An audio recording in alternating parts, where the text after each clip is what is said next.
Byju's. So Byju's ಎಲ್ರು ಕೇಳಿರ್ತೀರಾ. Tech firm Byju's is battling massive financial woes, misjudging the market, overestimating the growth potential, moving too quickly with a wave of acquisitions. EdTech platform Byju's has deferred employee salaries for the second month in a row. $22 अरब से अब इस company की net worth zero हो चुकी है, शून्य हो चुकी है. ಇದೊಂದು ದೊಡ್ಡ, ನಾನು ಇದನ್ನ ಏನಾದ್ರೂ ಒಂದು ಶಿಪ್ ಕಂಪೇರ್ ಮಾಡ್ತೀನಿ ಅಂತಂದ್ರೆ ಇದನ್ನ ನಾನು ಟೈಟಾನಿಕ್ ಅಂತಾನೆ ಹೇಳ್ತೀನಿ. So very huge ship. ಇದು ತುಂಬಾ ದೊಡ್ಡ ಶಿಪ್. ಮೊದಲು ಚಿಕ್ಕ ಬೋಟ್ ಇಂದ ಸ್ಟಾರ್ಟ್ ಆಗಿರೋದು, ಆಮೇಲೆ ಟೈಟಾನಿಕ್ ಆಯ್ತು, ಆಮೇಲೆ ಮುಳುಗೋಯ್ತು. ಯಾಕೆ ಮುಳುಗೋಯ್ತು, ಮುಳುಗಕ್ ಕಾರಣ ಏನು, ಹೆಂಗ್ ಶುರು ಆಯ್ತು ಬೈಜೂಸ್ ಅನ್ನೋ company within A short period, ಅಂದ್ರೆ ಕಡಿಮೆ ಟೈಮ್ ಅಲ್ಲಿ ಹೆಂಗ್ ಶೂಟ್ ಅಪ್ ಆಯ್ತು ಕಂಪನಿ ಅಂತಂದ್ರೆ ನೀವು ಆ ನಂಬರ್ಸ್ ನೀವು ಪ್ರಿಡಿಕ್ಟ್ ಕೂಡ ಮಾಡಕ್ಕಾಗಲ್ಲ. ಆ ಮಟ್ಟಿಗೆ ವ್ಯಾಲ್ಯೂಯೇಷನ್ ಬೆಳೆಯುತ್ತೆ ಈ ಕಂಪ್ನಿದು. ಸೊ ಈ ಕಂಪನಿ ಹೆಂಗ್ ಬೆಳೀತು, ಸ್ಟಾರ್ಟ್ ಹೆಂಗಾಯ್ತು, ಮತ್ತೆ ಹೆಂಗ್ ಕೊಲ್ಯಾಪ್ಸ್ ಆಯ್ತು, ಕೊಲ್ಯಾಪ್ಸ್ ಆಗೋ ಕಾರಣ ಏನು, ಅದನ್ನ ಕಂಪ್ಲೀಟ್ಲಿ ಇದರಲ್ಲಿ ಡಿಸ್ಕಷನ್ ಮಾಡೋಣ. ಓಕೆ, ಸೊ ಬೈಜೂಸ್ ತುಂಬಾ ಇವಾಗ ಇವರು ಬೈಜೂಸ್ ಅನ್ನೋ ಕಂಪನಿ ಸ್ಟಾರ್ಟ್ ಮಾಡಕ್ಕೆ ರವೀಂದ್ರನ್ ಬೈಜು ಅಂತಾನೆ ಇವ್ರ ಹೆಸರು. ಇವರು ಕೇರಳದವರು. ಸೊ ಇವ್ರು ಏನಿರ್ತಾರೆ ಅಂದ್ರೆ ಮ್ಯಾಥ್ಸ್ ಅಲ್ಲಿ ಸಖತ್ ಟ್ಯಾಲೆಂಟ್ ಇರ್ತಾರೆ, ಹೆವಿ ಟ್ಯಾಲೆಂಟ್ ಮ್ಯಾಥ್ಸ್ ಅಲ್ಲಿ. ಸೊ ಇವ್ರು ಏನ್ ಮಾಡ್ತಾರೆ, ಒಂದು ಕ್ಯಾಟ್ ಎಕ್ಸಾಮ್ ಬರುತ್ತೆ IIMದು. ಸೊ ಇವರು ಯಾವ್ದೋ ಒಂದು ಇದ್ರಲ್ಲಿ ವರ್ಕ್ ಮಾಡ್ತಾ ಇರ್ತಾರೆ. ವರ್ಕ್ ಮಾಡ್ತಿರ್ಬೇಕಾದ್ರೆ ಇವ್ರ ಫ್ರೆಂಡ್ಸ್ ಏನೋ ಹೆಲ್ಪ್ ಬೇಕಾಗುತ್ತೆ. ಇವರು ಕ್ಯಾಟ್ ಎಂಟ್ರೆನ್ಸ್ ಎಕ್ಸಾಮ್ ಬರೀಬೇಕು ಅಂತ ಹೆಲ್ಪ್ ಬೇಕಾಗುತ್ತೆ. ಸೊ ಇವ್ರು ಮ್ಯಾಥ್ಸ್ ಅಲ್ಲಿ ಚೆನ್ನಾಗಿರೋದ್ರಿಂದ ಏನ್ ಮಾಡ್ತಾರೆ, ಅವ್ರ ಫ್ರೆಂಡ್ಸ್ ಎಲ್ಲ ಇವ್ರಿಗೆ ಕೇಳ್ತಾರೆ, ಸೊ ನಂಗೆ ಹೆಲ್ಪ್ ಮಾಡು ನಮ್ಗೆ ಎಲ್ಲ ಅಂತ ಹೇಳ್ಬಿಟ್ಟು. ಹೆಲ್ಪ್ ಮಾಡಕ್ ಏನ್ ಮಾಡ್ತಾರೆ, ಅವ್ರ ಫ್ರೆಂಡ್ಸ್ ಏನಿರ್ತಾರೆ ಆ ಫ್ರೆಂಡ್ಸ್ ಎಲ್ರು ಇವ್ರು ಹೆಲ್ಪ್ ಮಾಡ್ತಾರೆ. ಪ್ಲಸ್ ಇವರು ಕೂಡ ಕ್ಯಾಟ್ ಎಕ್ಸಾಮ್ ಬರೀತಾರೆ ಆ ವರ್ಷ. ಸೊ ಅದರಲ್ಲಿ ಇವ್ರ ಫ್ರೆಂಡ್ಸ್ ಏನ್ ಹೇಳ್ಕೊಟ್ಟಿರ್ತಾರೆ ಅದರಲ್ಲಿ ಆಲ್ಮೋಸ್ಟ್ ಒಂದು 50-60% ಎಷ್ಟು ಫ್ರೆಂಡ್ಸ್ ಇದ್ರು ಎಲ್ರು ಕ್ಯಾಟ್ ಅಲ್ಲಿ ಪಾಸ್ ಆಗೋಗ್ತಾರೆ. ಪ್ಲಸ್ ಇವರು ರವೀಂದ್ರನ್ ಬೈಜು ಏನ್ ಇರ್ತಾರಲ್ವಾ, ಇವ್ರು ಪಾಸ್ ಆಗಿರ್ತಾರೆ ವಿತ್ 100% ರಿಸಲ್ಟ್. ಸೊ 100% ತಗೊಂಡಿರ್ತಾರೆ ಇವರು. ಇವನ್ 100% ಸಿಕ್ಕರು ಕೂಡ ಇವರು ಅದನ್ನ ಜಾಯಿನ್ ಆಗಲ್ಲ. ಸೊ ಅಲ್ಲಿಗೆ ಇವ್ರಿಗೆ ಗೊತ್ತಾಗುತ್ತೆ ನನ್ ಏನಿದೆ ಅನ್ನೋದು ಗೊತ್ತಾಗ್ತಾ ಇರುತ್ತೆ. ಅಂದ್ರೆ ಅವಾಗ ಅನ್ಸುತ್ತೆ ಇವ್ರಿಗೆ ನನ್ ಟೀಚಿಂಗು ಚೆನ್ನಾಗಿದೆಯಲ್ಲ, ಅಂದ್ರೆ ಇವ್ರ ಫ್ರೆಂಡ್ಸ್ ಎಲ್ಲ ಪಾಸ್ ಆಗಿ ಹೋಗಿರ್ತಾರೆ. ಸೊ ನನ್ ಟೀಚಿಂಗು ಚೆನ್ನಾಗಿದೆಯಲ್ಲ ಅಂತ ಹೇಳ್ಬಿಟ್ಟು ಟೀಚಿಂಗ್ ಮೇಲೆ ಸ್ವಲ್ಪ ಇಂಟ್ರೆಸ್ಟ್ ಬೆಳೆಯುತ್ತೆ. ಸೊ ಹಿಂಗೆ ಬರ್ತಾ ಬರ್ತಾ ಏನಾಗುತ್ತೆ, ಮತ್ತೆ ಇನ್ನ ಕೆಲವರು ಫ್ರೆಂಡ್ಸ್ಗೆ ಹೇಳ್ತಾರೆ, ಅವಾಗ್ಲೂ ಅವರು ಪಾಸ್ ಆಗ್ತಾರೆ. ಆಮೇಲೆ ಇವರು ಮತ್ತೆ ಬರೀತಾರೆ. ಮತ್ತೆ ಸೆಕೆಂಡ್ ಟೈಮ್ ಬರ್ದಾಗ್ಲೂ ಕೂಡ ಆವಾಗ್ಲೂ ಕೂಡ ಅವ್ರು ಮತ್ತೆ 100% ಅಚೀವ್ ಮಾಡ್ತಾರೆ. ಸೊ ಆದ್ರೂ ಕೂಡ ಅದನ್ನ ಜಾಯಿನ್ ಆಗಲ್ಲ. ಕ್ಯಾಟ್ ಎಕ್ಸಾಮ್ ಬರ್ದಾದ್ಮೇಲೆ ಏನ್ IIM ಜಾಯಿನ್ ಆಗೋದಿರುತ್ತೆ ಅದನ್ನು ಅವಾಗ್ಲೂ ಕೂಡ ಜಾಯಿನ್ ಆಗಲ್ಲ ಅವರು. ಸೊ ಅಲ್ಲಿಂದ ಸ್ಟಾರ್ಟ್ ಆಗುತ್ತೆ. ಇವಾಗ ಟೀಚಿಂಗ್ ನಲ್ಲಿ ನಂಗೆ ಇಂಟ್ರೆಸ್ಟ್ ಇದೆ ಅಂತ ಹೇಳ್ಬಿಟ್ಟು ಏನ್ ಮಾಡ್ತಾರೆ, ಅವ್ರು ಚಿಕ್ಕ ಒಂದು ಮನೆಯಲ್ಲಿ ಟ್ಯೂಷನ್ ತರ ಸ್ಟಾರ್ಟ್ ಮಾಡಕ್ ಇದ್ ಮಾಡ್ತಾರೆ. ಸೊ ಅಲ್ಲೇ ಚಿಕ್ಕ ಮನೆಯಲ್ಲಿ ಟ್ಯೂಷನ್ ತರ ಹೇಳ್ಕೊಡೋದು ಆ ತರ. ಸೊ ಇದೇನಾಗುತ್ತೆ, ಇವ್ರ ಟೀಚಿಂಗ್ ಏನ್ ಒಂದು ಮೆಥಡ್ ಇದೆಯಲ್ವಾ ಅದನ್ನ ನೋಡಿದ ತಕ್ಷಣ ಆಲ್ಮೋಸ್ಟ್ ಎಲ್ರಿಗೂ ತುಂಬಾ ಇಂಟ್ರೆಸ್ಟಿಂಗ್ ಅನ್ಸುತ್ತೆ. ಸೊ ಇಂಟ್ರೆಸ್ಟಿಂಗ್ ಅನ್ಸಕ್ ಸ್ಟಾರ್ಟ್ ಆದ್ಮೇಲೆ ಏನಾಗುತ್ತೆ, ಇದು ಹಂಗೆ ಜನ ಜಾಸ್ತಿ ಆಗ್ತಾರೆ, ಇದು ಜಾಸ್ತಿ ಆಗುತ್ತೆ. ಸೊ ಆಮೇಲೆ ಏನ್ ಮಾಡ್ತಾರೆ ಇವರು, ಬೈಜೂಸ್ ಅಂತಾನೆ ಒಂದು ಸ್ಟಾರ್ಟ್ ಮಾಡ್ಬೇಕು ಅಂತ ಪ್ಲಾನ್ ಮಾಡುತ್ತೆ. ಬಟ್ ಅಲ್ಲಿವರೆಗೂ ಬೈಜೂಸ್ ಅನ್ನೋದು ಒಂದು ಅಫಿಷಿಯಲ್ ಇದಾಗಿರಲ್ಲ. ಸೊ ಏನ್ ಮಾಡ್ತಾರೆ, ಬೆಳಿತಾ ಬೆಳಿತಾ ಬೆಳಿತಾ ಇವರು ಒಂದು ಎಜುಕೇಶನ್ ಇದನ್ನೇನೆ ರೆವಲ್ಯೂಷನ್ ಚೇಂಜ್ ಮಾಡಕ್ ನೋಡ್ತಾರೆ. ಸೊ ಹೆಂಗ್ ಚೇಂಜ್ ಮಾಡ್ತಾರೆ ಅನ್ನೋದು ಹೇಳ್ತೀನಿ. ಅದಕ್ಕಿಂತ ಮುಂಚೆ ಏನ್ ಮಾಡ್ತಾರೆ ಇವರು, ಸ್ಲೈಟ್ಲಿ ಇವರು ಈ ಸ್ಕೂಲ್ ಏನಿರುತ್ತೆ ಟ್ಯೂಷನ್ಸ್ ಇದ್ರ ಮೇಲೆಲ್ಲ ಫೋಕಸ್ ಮಾಡಕ್ ಸ್ಟಾರ್ಟ್ ಮಾಡ್ತಾರೆ.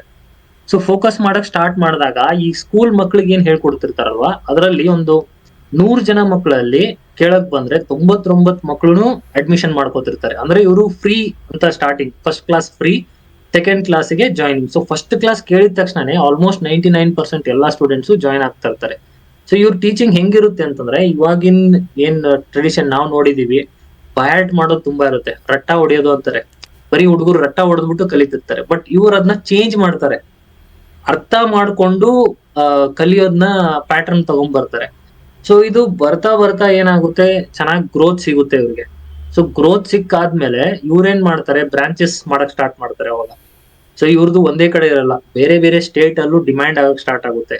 ಅದ್ರ ಮಧ್ಯದಲ್ಲಿ ಏನ್ ಮಾಡ್ತಿರ್ತಾರೆ ಇವರು, ದೊಡ್ಡ ದೊಡ್ಡ ಇವ್ರಿಗೆಲ್ಲ ಏನ್ ಮಾಡ್ತಾರೆ, ಈ ಆಡಿಟೋರಿಯಮ್ಸ್ ಅಲ್ಲೆಲ್ಲ ಎಷ್ಟೊಂದ್ ಸಾವಿರಾರು ಜನಕ್ಕೆ ಹೇಳ್ಕೊಡೋದು, ಈ ತರ ಎಲ್ಲ ಮಾಡಕ್ ಸ್ಟಾರ್ಟ್ ಮಾಡ್ತಾರೆ. ಸೊ ಇದರಿಂದ ಪಾಪ್ಯುಲಾರಿಟಿ ತುಂಬಾ ಚೆನ್ನಾಗಿ ಬರುತ್ತೆ. ಸೊ ಅಲ್ಲಿಂದ ಶೂಟ್ ಅಪ್ ಆಗುತ್ತೆ, ಮಲ್ಟಿಪಲ್ ಬ್ರಾಂಚಸ್ ಆಗುತ್ತೆ. ಮಲ್ಟಿಪಲ್ ಬ್ರಾಂಚಸ್ ಆದ್ಮೇಲೆ ಇವ್ರೇನ್ ಮಾಡ್ತಿರ್ತಾರೆ, ಎವ್ರಿ ವೀಕೆಂಡ್ ಎಲ್ಲಾ ಬ್ರಾಂಚ್ಗೂ ಹೋಗ್ಬಿಟ್ಟು ಕ್ಲಾಸಸ್ ಮಾಡ್ಬಿಟ್ಟು ಬರ್ತಾ ಇರ್ತಾರೆ. ಕ್ಲಾಸಸ್ ಮಾಡಿ ಬಂದು ಇಷ್ಟೆಲ್ಲ ಮಾಡಾದ್ಮೇಲೆ ಇವಾಗ ಪ್ರತಿ ಸ್ಟೇಟ್ಗೂ ಟ್ರಾವೆಲ್ ಮಾಡ್ಬೇಕು. ಅಷ್ಟೊತ್ತಿಗೆ ಬೈಜೂಸ್ ಅನ್ನೋದು ತುಂಬಾ ಎಕ್ಸ್ಪ್ಯಾಂಡ್ ಆಗ್ಬಿಟ್ಟಿರುತ್ತೆ. ಸೊ ತುಂಬಾ ಎಕ್ಸ್ಪ್ಯಾಂಡ್ ಆದ್ಮೇಲೆ ಇವ್ರಿಗೆ ಎಲ್ಲಾ ಕಡೆನೂ ಹೋಗಕ್ ಆಗಲ್ಲ, ಅವಾಗ ಟ್ರಾವೆಲ್ ಮಾಡಕ್ ಆಗಲ್ಲ. ಸೊ ಇವ್ರೇನ್ ಮಾಡ್ತಾರೆ, ಡಿಜಿಟಲೈಸ್ ಮಾಡ್ತಾರೆ. ಅಲ್ಲಿಂದನೇ ಬೈಜೂಸ್ದು ಟ್ವಿಸ್ಟ್ ಸ್ಟಾರ್ಟ್ ಆಗುತ್ತೆ. ಓಕೆ, ಅವರು ಬೈಜೂಸ್ ಅವರು ಎಲ್ಲ ಸ್ಟೇಟಲ್ಲೂ ಕ್ಲಾಸಸ್ ಓಪನ್ ಮಾಡಿರ್ತಾರೆ ಅಲ್ಲ, ಸೊ ಅವ್ರಿಗೆ ಟ್ರಾವೆಲ್ ಮಾಡಕ್ ಆಗ್ತಿರಲ್ಲ. ಈಗ ವೀಕಲ್ 7 days ಇರುತ್ತೆ, 7 days ಹೋದ್ರು 7 ಸ್ಟೇಟ್ಗೆ ಹೋಗ್ಬೋದು, ಎಲ್ಲ ಕಡೆ ಟ್ರಾವೆಲ್ ಮಾಡಕ್ ಹೋಗಲ್ಲ. ಆಮೇಲೆ ಏನ್ ಮಾಡ್ತಾರೆ, ಇವರು ಡಿಜಿಟಲೈಸ್ ಮಾಡೋಣ ಅಂತ ಪ್ಲಾನ್ ಮಾಡಿ ಡಿಜಿಟಲೈಸ್ ಮಾಡ್ತಾರೆ ಫಸ್ಟ್. ಅವಾಗ 2011 ಟೈಮಲ್ಲಿ ಡಿಜಿಟಲೈಸ್ ಮಾಡಿ, ಅವಾಗ ಸ್ಯಾಟಲೈಸ್ ಬ್ರಾಡ್ಕಾಸ್ಟ್ ಮುಖಾಂತರ ಒಂದು ಕಡೆ ಕೂತ್ಕೊಂಡು ಸೇಮ್ ಅಟ್ ಎ ಟೈಮ್ ಎಲ್ಲ ಸ್ಟೇಟಲ್ಲೂ ಬ್ರಾಡ್ಕಾಸ್ಟ್ ಆಗೋ ಥರ ಕ್ಲಾಸಸ್ ಸ್ಟಾರ್ಟ್ ಮಾಡ್ತಾರೆ. ಸೊ ಹಂಗೆ ಮಾಡ್ತಾ ಮಾಡ್ತಾ ಇನ್ನೂ ಎಕ್ಸ್ಪ್ಯಾಂಡ್ ಆಗ್ತಾ ಹೋಗುತ್ತೆ. ಆಮೇಲೆ ಏನು ಮಾಡ್ತಾರೆ ಇವರು, 2015 ಟೈಮಲ್ಲಿ ಸ್ಟೂಡೆಂಟ್ಸ್ ಎಲ್ಲ ಜಾಸ್ತಿ ಆಗ್ತಿದ್ದಂಗೆ ಇವರು ಸ್ವಲ್ಪ ಸ್ಟ್ಯಾಂಡರ್ಡ್ ಇನ್ಕ್ರೀಸ್ ಮಾಡೋಣ. ಕೆಲವ್ರಿಗೆ ನಾರ್ಮಲಾಗಿ ಹೇಳ್ಕೊಟ್ರೆ ಅರ್ಥ ಆಗ್ತಿರುತ್ತೆ, ಕೆಲವು ಸ್ಟೂಡೆಂಟ್ಸ್ಗೆ ಪ್ರಾಕ್ಟಿಕಲ್ ಆಗಿ ಮಾಡಿದ್ರೆ ಅರ್ಥ ಆಗ್ತಿರುತ್ತೆ, ಇನ್ನು ಕೆಲವು ಸ್ಟೂಡೆಂಟ್ಸ್ಗೆ ಓದಿದ್ರೆ ಅರ್ಥ ಆಗ್ತಿರುತ್ತೆ. ಸೊ ಇದನ್ನೆಲ್ಲ ತಿಳ್ಕೊಂಡು ಇವರು ಏನು ಮಾಡ್ತಾರೆ, ಒಂದು ಮೊಬೈಲ್ ಅಪ್ಲಿಕೇಶನ್ ಮಾಡ್ತಾರೆ. ಬೈಜೂಸ್ ಅಂತ ಒಂದು ಮೊಬೈಲ್ ಅಪ್ಲಿಕೇಶನ್ ಮಾಡಿ ಅದರಲ್ಲಿ ಡಿಫ್ರೆಂಟ್ ಟೈಪ್ಸ್ ಆಫ್ ಟೀಚಿಂಗ್, ಈಗ ಬೇರೆ ಬೇರೆ ಥರ ಟೀಚಿಂಗ್, ಒಬ್ರಿಗೆ ಪ್ರಾಕ್ಟಿಕಲ್ ಮಾಡಿ ತೋರಿಸೋದು, ಒಬ್ರಿಗೆ ಹಂಗೆ ಥಿಯರಿಟಿಕಲಿ ಹೇಳ್ಕೊಡೋದು, ಕೆಲವರು ಓದೋಕೆ ಇಷ್ಟ ಇರೋಂಥವ್ರಿಗೆ ನೋಟ್ಸ್ ಅದರಲ್ಲೇ ಪ್ರೊವೈಡ್ ಮಾಡೋದು. ಸೊ ಈ ಥರ ಮಾಡೋದಕ್ಕೆ ಏನು ಮಾಡ್ತಾರೆ ಅವರು, ಆ್ಯನಿಮೇಷನ್ ಮಾಡಿಸಿ, ಈಗ ಮ್ಯಾಥ್ಸ್ದೆಲ್ಲ ಫಾರ್ಮುಲಾ ಇರುತ್ತೆ, ಫಿಸಿಕ್ಸ್ದೆಲ್ಲ ಇರುತ್ತೆ, ಸೊ ಅದನ್ನೆಲ್ಲ ಆ್ಯನಿಮೇಷನ್ ಮಾಡಿ ತೋರಿಸಿದ್ರೆ ಇನ್ನೂ ಬೆಟರ್ ಆಗುತ್ತೆ ಅಂತ ಎಲ್ಲ ಅವ್ರನ್ನೆಲ್ಲ ಹೈಯರ್ ಮಾಡಿ ಅದ್ರ ಮೇಲೆ ರೆಕಾರ್ಡಿಂಗ್ಸ್ ಮಾಡಿ ಅದನ್ನೆಲ್ಲ ಅಪ್ಲಿಕೇಶನಲ್ಲಿ ಹಾಕ್ತಾರೆ. ಸೊ ಅವಾಗ ಏನಾಗುತ್ತೆ, ಸ್ಟಾರ್ಟಿಂಗಲ್ಲಿ ಮೊಬೈಲ್ ಆ್ಯಪ್ ಬಂದಾಗ ಎಲ್ಲರೂ ಸಬ್ಸ್ಕ್ರೈಬ್ ಮಾಡ್ಕೊಳಕ್ಕೆ ಸ್ಟಾರ್ಟ್ ಮಾಡ್ತಾರೆ. ಸೊ ಎಲ್ಲರೂ ಇನ್ಸ್ಟಾಲ್ ಮಾಡಿ ಸ್ಟಾರ್ಟ್ ಮಾಡಾದ್ಮೇಲೆ ಇವರು ಇನ್ನೂ ಕಂಪ್ನಿನ ಗ್ರೋತ್ ಮಾಡಬೇಕು ಅಂತ ಅಂದ್ಬಿಟ್ಟು ಫಾರಿನ್ ಇನ್ವೆಸ್ಟರ್ಸಿಂದ ಇನ್ವೆಸ್ಟ್ ಮಾಡಿಸಿ, ಸೊ ಇವ್ರದ್ದು ಬೈಜೂಸ್ ಟ್ಯಾಬ್ ಮತ್ತು ಮೆಮೊರಿ ಕಾರ್ಡ್ ಪ್ಲಸ್ ಇವ್ರದ್ದು ಒಂದು ಸರ್ವಿಸ್ ಮಾಡೆಲ್ ಯಾವ ಥರ ಮಾಡ್ಕೊಳ್ತಾರೆ ಅಂತಂದರೆ, ಬೈಜೂಸ್ದು ಒಂದು ಟ್ಯಾಬು, ಅದರಲ್ಲಿ ಪ್ರೀಲೋಡೆಡ್ ಕ್ಲಾಸಸ್ ಇರುತ್ತೆ, ಅಥವಾ ಮೆಮೊರಿ ಕಾರ್ಡಲ್ಲೂ ಪ್ರೀಲೋಡೆಡ್ ಕ್ಲಾಸಸ್ ಇರುತ್ತೆ ಕೆಲವೊಂದು. ಸೊ ಅದೆಲ್ಲ ಆನ್ಲೈನ್ ಅವ್ರದ್ದು ಬೈಜೂಸ್ ಆ್ಯಪಲ್ಲಿ ಸಿಗ್ತಿರಲ್ಲ. ಸೊ ಈ ಥರ ಸೇಲ್ ಮಾಡೋಣ ಅಂತ ಏನು ಮಾಡ್ತಾರೆ, ಒಂದಷ್ಟು ಜನ ಸೇಲ್ಸ್ಮೆನ್ಗೆ ಜಾಬಿಗೆ ತಗೊಂಡು ಅವ್ರ ಕೈಲಿ ಪುಷ್ ಮಾಡ್ಸೋಕ್ಕೆ ಸ್ಟಾರ್ಟ್ ಮಾಡಿಸ್ತಾರೆ. ಅದು ಯಾವ ಥರ ಪುಷ್ ಮಾಡಿಸ್ತಾರೆ ಅಂತಂದರೆ, ಸೇಲ್ಸ್ಮೆನ್ ಈಗ ಯಾವ್ದಾದ್ರು ಮನೆಗೆ ಹೋದರೆ ಅವ್ರ ಸ್ಟೂಡೆಂಟ್ಸ್ನ ಒಪ್ಪಿಸ್ಬೇಕಲ್ಲ, ಪೇರೆಂಟ್ಸ್ನ ಒಪ್ಪಿಸ್ಬೇಕು. ಸೊ ಸೇಲ್ಸ್ಮೆನ್ ಹೋಗಿ ಅಲ್ಲಿ ಈ ಬೈಜೂಸ್ ಯಾರ್ಯಾರು ಅಪ್ಲಿಕೇಶನ್ ಇನ್ಸ್ಟಾಲ್ ಮಾಡ್ಕೊಂಡಿರ್ತಾರಲ್ಲ ಅವ್ರ ಡೇಟಾ ಸಿಗುತ್ತೆ, ಅವ್ರಿಗೆ ಕಾಲ್ ಮಾಡಿ ಅವ್ರ ಮನೆಗೆ ಹೋಗ್ತಾರೆ. ಮನೆಗೆ ಹೋಗಿ ಏನು ಮಾಡ್ತಾರೆ, ಸ್ಟೂಡೆಂಟ್ಗೆ ಕ್ವಶನ್ ಕೇಳ್ತಾರೆ, ಏನಾದರೂ ಒಂದು ಅವ್ರಿಗೆ ಸ್ಟೂಡೆಂಟಿಗೆ ಗೊತ್ತಿಲ್ಲದೆ ಇರೋಂಥ ಕ್ವಶನ್ನ. ಸೊ ಅವಾಗ ಆನ್ಸರ್ ಮಾಡಲ್ಲ. ಅವಾಗ ಏನು ಮಾಡ್ತಾರೆ, ಅದ್ರ ರಿಲೇಟೆಡ್ ಒಂದು ಕ್ಲಾಸ್ ತೋರಿಸ್ತಾರೆ, 1-2 ನಿಮಿಷದ ವೀಡಿಯೋ. ಅವಾಗ ಹುಡುಗ ಆನ್ಸರ್ ಮಾಡಿಬಿಡ್ತಾನೆ ಅದನ್ನ ನೋಡ್ಬಿಟ್ಟು ಪೇರೆಂಟ್ಸ್ ಏನು ಮಾಡ್ತಾರೆ, ಖುಷಿ ಆಗ್ಬಿಡ್ತಾರೆ. ಅವಾಗ ಈ ಥರ ಮಾರ್ಕೆಟಿಂಗ್ ಮಾಡಿ ಎಲ್ಲ ಪೇರೆಂಟ್ಸ್ಗೂ ಒಪ್ಪಿಸಿ ಏನು ಮಾಡ್ತಾರೆ, ಟ್ಯಾಬ್ಸು ಇದನ್ನೆಲ್ಲ ಸೇಲ್ ಮಾಡ್ತಾರೆ. ಸೊ ಅವ್ರದ್ದು ಮೇನ್ ಬಿಸ್ನೆಸ್ ಮಾಡೆಲ್ ಈ ಥರ ಮಾಡೋದಕ್ಕೆ ಸ್ಟಾರ್ಟ್ ಮಾಡ್ತಾರೆ. ಅದಾದಮೇಲೆ ಏನು ಮಾಡ್ತಾರೆ, ನೆಕ್ಸ್ಟ್ಗೆ ಇನ್ನೂ ಎಕ್ಸ್ಪ್ಯಾಂಡ್ ಮಾಡಬೇಕಿರುತ್ತಲ್ಲ, ಬರೀ ಜಸ್ಟ್ ಸ್ಕೂಲ್ ಮಕ್ಳಿಗೆ ಹೇಳ್ಕೊಟ್ರೆ ಸಾಕಾಗಿರಲ್ಲ. ಇವ್ರದ್ದು ಡಿಜಿಟಲ್ ಟೆಕ್ ಕಂಪ್ನಿ ಮಾಡ್ತಿದ್ವಿ ಅಂದರೆ ಎಲ್ಲ ಸೆಕ್ಟರಲ್ಲೂ ಇರಬೇಕು. ಸೊ ಈಗ ಕೋಡಿಂಗ್ ಮಾಡೋರಿಗೆ ಇದಾಗಲಿ ಅಂತ ಅಂದ್ಬಿಟ್ಟು, ಅಥವಾ IAS ಮಾಡೋರಿಗೆ, ಈ ಥರ ಬೇರೆ ಬೇರೆ ಸೆಕ್ಟರ್ ಅವ್ರಿಗೆಲ್ಲ ಇದು ಮಾಡೋದಕ್ಕೋಸ್ಕರ ಬೇರೆ ಬೇರೆ ಪ್ರೈವೇಟ್ ಕಂಪನಿನ ಅಕ್ವೈರ್ ಮಾಡ್ಕೊಳ್ತಾರೆ. ಇಲ್ಲಿ ತನಕ ಏನು ನಡೀತಿತ್ತು, ಗ್ರೋತ್ ಎಕ್ಸ್ಪಾನ್ಷನ್ ನಡೀತಿತ್ತು. ಬೈಜೂನವ್ರು ಏನು ಮಾಡಿದರು, ಈ ಎಡ್ಟೆಕ್ ಮಾರ್ಕೆಟ್, ಇಂಡಿಯಾ ಎಡ್ಟೆಕ್ ಮಾರ್ಕೆಟ್ನ ನಾವು ರೂಲ್ ಮಾಡಬೇಕು ಅಂತ ಸ್ಟಾರ್ಟ್ ಮಾಡಿದರು. ಏನು, ಅವ್ರದ್ದು ಯಾರ್ಯಾರು ಅಪೋಸಿಷನ್ ಇದ್ದಾರೆ, ಈಗ ಎಡ್ಟೆಕ್ ಕಂಪ್ನಿಯಲ್ಲಿ ಬೇರೆ ಬೇರೆ ಜನನೂ ಇದ್ದರು, ಈಗ ಇನ್ನೂ ಇರೋರು ಇದ್ದಾರೆ. ಫಾರ್ ಎಕ್ಸಾಂಪಲ್ ಅನ್ಅಕಾಡೆಮಿ ಇನ್ನೂ ಇದೆ, ಅವ್ರಿಗೆ ಏನೂ ಆಗಲಿಲ್ಲ. ಅದ್ರ ಬೈಜೋದು ಏನಿತ್ತು, ಬೇರೆದವ್ರು ಏನೇನಿದ್ರು ಎಲ್ಲರೂ ಅಕ್ವೈರ್ ಮಾಡ್ಕೊಳ್ಳೋಣ ಅಂತ ಅಕ್ವೈರ್ ಮಾಡಿಕೊಂಡ್ರು, ಆಯಿತಾ. ಸೊ ಅಲ್ಲಿ ತುಂಬ ದುಡ್ಡು ಖರ್ಚು ಮಾಡಿದರು. ಮತ್ತು ಈಗ ಜನರು ನಮ್ಮ ಹತ್ರ ನೋಡ್ತಿದ್ದಾರೆ, ನಮ್ಮನ್ನು ಎಲ್ಲ ಕಡೆಯಿಂದ ಅಟೆನ್ಷನ್ ಸಿಗ್ತಿದೆ ಅಂತ ಇಂಡಿಯನ್ ಕ್ರಿಕೆಟ್ ಟೀಮ್ಗೆ ಜರ್ಸಿ ಸ್ಪಾನ್ಸರ್ ಆದರು, ನೋಡಿರ್ಬೇಕು ಬೈಜು ಅಂತ. ಸೊ ಅಕ್ವಜಿಷನ್ಸು, ಜರ್ಸಿ ಇವೆಲ್ಲ ಸ್ಪಾನ್ಸರ್ಶಿಪ್ ಕೊಟ್ಟರೆ ತುಂಬ ದುಡ್ಡು ಹೋಗುತ್ತೆ. There is A investment. ಆ ಅಡ್ವರ್ಟೈಸ್ಮೆಂಟ್ ಇನ್ವೆಸ್ಟ್ಮೆಂಟ್ ಜಾಸ್ತಿ ಆಯಿತು. ಆಮೇಲೆ ಅವ್ರಿಗೇನು ಅನಿಸಿತ್ತು, ಮೇನ್ಲಿ ಏನಾಗಿತ್ತು ಅಂದರೆ ಕೋವಿಡ್ ಟೈಮಲ್ಲಿ 2020 to 2022 ಆ ಟೈಮಲ್ಲಿ ಕೋವಿಡಿಂದ ಏನಾಗಿತ್ತು, ಸ್ಕೂಲ್ಸ್ ಎಲ್ಲ ಸ್ವಲ್ಪ ಕ್ಲೋಸ್ ಆಗಿತ್ತು, ಸ್ವಲ್ಪ ಎಲ್ಲ ಆನ್ಲೈನ್ ಎಜುಕೇಷನು. ಸೊ ಅಂಥ ಟೈಮಲ್ಲಿ ಏನಾಗಿತ್ತು, ತುಂಬ ಜನ ಏನು ಮಾಡಿದರು, ಪೇರೆಂಟ್ಸ್ ಏನು ಮಾಡಿದರು, ಮಕ್ಕಳು ಮನೆಯಲ್ಲಿದ್ದು ಏನು ಮಾಡ್ತಾರೆ, ಅವ್ರು ಓದೋಕೆ ಇರಲಿ ಅಂತ ತುಂಬ ಜನ ಸಬ್ಸ್ಕ್ರಿಪ್ಷನ್ ತೊಗೊಂಡಿದ್ರು, ಬೇರೆಯವನ್ನೆಲ್ಲ ತೊಗೊಂಡಿದ್ರು. ಯಾಕಂದರೆ ಇವ್ರದೆಲ್ಲ ಬೈಜು ಸೇಲ್ ಮಾಡ್ತಿದ್ದು ಇಯರ್ಲಿ ಪ್ಲ್ಯಾನ್ಸ್. ಸೊ ಅವ್ರಿಗೆ ಏನು ಅನಿಸಿತ್ತು ಅಂದರೆ, ಆ ಗ್ರೋತ್ ಏನು 2021, 2022 ಅಲ್ಲಿ ಏನು ಗ್ರೋತ್ ಆಗಿತ್ತಲ್ಲ, ಅದು ಸಸ್ಟೇನ್ ಆಗುತ್ತೆ ಅಂತ ಅವ್ರ ತಲೆಯಲ್ಲಿದ್ದು. ಆದರೆ ಎಲ್ಲ ಎಡ್ಟೆಕ್ ಕಂಪ್ನಿಗಳಿಗೆ ಗೊತ್ತಾಗಿದ್ದು ಏನು ಅಂದರೆ, 2021, 22 ತನಕ ಬರೋದಕ್ಕೆ ಆಲ್ಮೋಸ್ಟ್ ಕೋವಿಡ್ ಕಮ್ಮಿ ಆಯಿತು, ಎಡ್ಟೆಕ್ ಕಂಪ್ನಿಗಳ ರೆವೆನ್ಯೂ ಕಮ್ಮಿ ಆಯಿತು. ಸೊ ಅಲ್ಲಿಂದ ಸ್ಟಾರ್ಟ್ ಆಯಿತು ಡೌನ್ಫಾಲ್. ಯಾಕಂದರೆ ಅವ್ರು ಇಷ್ಟು ದಿನ ಮುಂಚೆ ಮಾಡಿದ್ದು ಖರ್ಚುಗಳು ಎಲ್ಲ ಇದ್ವಲ್ಲ, ಅದರಿಂದ ಅವ್ರನ್ನ ಸಾಲಗಾರರಾಗಿ ಮಾಡಿಬಿಡ್ತು. ಪ್ಲಸ್ ಅವ್ರದ್ದು ಟ್ಯಾಕ್ಟಿಕ್, ಸೇಲ್ಸ್ಮೆನ್ ಟ್ಯಾಕ್ಟಿಕ್ ಏನಿರ್ತಿತ್ತು, ಲೋನ್ ಆದರೂ ಮಾಡಿ ಸರಿ, ಒಂದೊಂದು ಸರ್ತಿ ಪೇರೆಂಟ್ಸ್ಗೆ ಮಿಸ್ಲೀಡ್ ಮಾಡಿನೂ ಸೇಲ್ ಮಾಡಿದರು ಸಾಕಷ್ಟು. Simple example, white hat junior ad ನೋಡಿದ್ದೀರಾ? ಒಂದು ಕಂಪ್ನಿ ಅಕ್ವೈರ್ ಮಾಡಿದ್ದು, ಬೈಜುದವ್ರು ಅಕ್ವೈರ್ ಮಾಡಿದ್ದು ವೈಟ್ ಹ್ಯಾಟ್ ಜೂನಿಯರ್. ನೀವೇನೋ ಒಂದು ಆ್ಯಪ್ ಮಾಡಿಬಿಡ್ತೀರಾ, ಇನ್ವೆಸ್ಟರ್ ನಿಮ್ಮ ಮನೆಗೆ ಬಂದು ಕಾಲಿಗೆ ಬಿತ್ತು ನಿಮ್ಮ ಮಗಂದು ಆ್ಯಪ್ ತೊಗೊಂಡು ಹೋಗ್ತಾರೆ ಅಂತ. ಫಸ್ಟ್ ಆಫ್ ಆಲು ಆ್ಯಪಿಗೆ ಯಾವುದೂ ವ್ಯಾಲ್ಯೂ ಇಲ್ಲ, ಬಿ ಕ್ಲಿಯರ್. ಐಡಿಯಾಗೆ ವ್ಯಾಲ್ಯೂ ಇದೆ, ಆಯಿತಾ?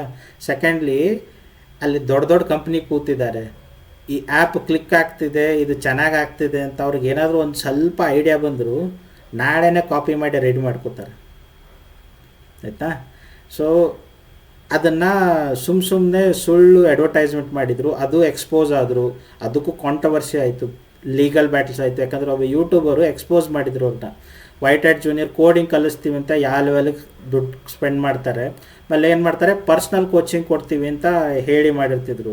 ಅವರು ಹೈಯರ್ ಮಾಡಿರೋರು ಇರುತ್ತಲ್ಲ, ಬೇಸಿಕ್ ಕೋಡಿಂಗ್ ಬಿಟ್ಟರೆ ಏನೂ ಬರ್ತಿರ್ಲಿಲ್ಲ, ಆಯಿತಾ? ಸೊ ಅದರಿಂದ ಏನಾಗುತ್ತೆ, ಮಕ್ಕಳಿಗೆ ಏನನ್ಸುತ್ತೆ, ಓಕೆ ಇವ್ನು ಕಲ್ತು ಬಿಟ್ರೆ ಡೈರೆಕ್ಟ್ಲಿ ಏನಂತಾರೆ, ಮಾರ್ಕ್ ಜಕರ್ಬರ್ಗ್ ಆಗ್ತಾರೆ ಅಂತ ತಲೆಯಲ್ಲಿ, ಆಯಿತಾ? ಕೋಡಿಂಗ್ ಆ ಲೆವೆಲಲ್ಲಿ. ಅದನ್ನ ನೋಡಿದರೆ ನಮ್ಮ ಕರ್ಕೊಂಡು ಹೋಗಿ 10th ಕ್ಲಾಸ್ ಹುಡುಗರು ಬಿಟ್ಟರೆ ಅದಕ್ಕಿಂತ ಚೆನ್ನಾಗಿ ಕೋಡಿಂಗ್ ಮಾಡ್ತಾರೆ ಈ ಕರೆಂಟ್ ಸಿಚುವೇಷನಲ್ಲಿ. ಸೊ ಆ ಪ್ರಾಬ್ಲಮ್ ಬಂತು. ಸೊ ಅದು ಒಂದು ಫೇಕ್ ಅಡ್ವರ್ಟೈಸ್ಮೆಂಟ್ ಆಯಿತು, ಅದಕ್ಕೂ ಬ್ಯಾಕ್ಲ್ಯಾಶ್ ಬಂತು, ಅದಕ್ಕೂ ರೀಫಂಡ್ಸ್ ಕೇಳೋಕ್ಕೆ ಸ್ಟಾರ್ಟ್ ಮಾಡಿದರು.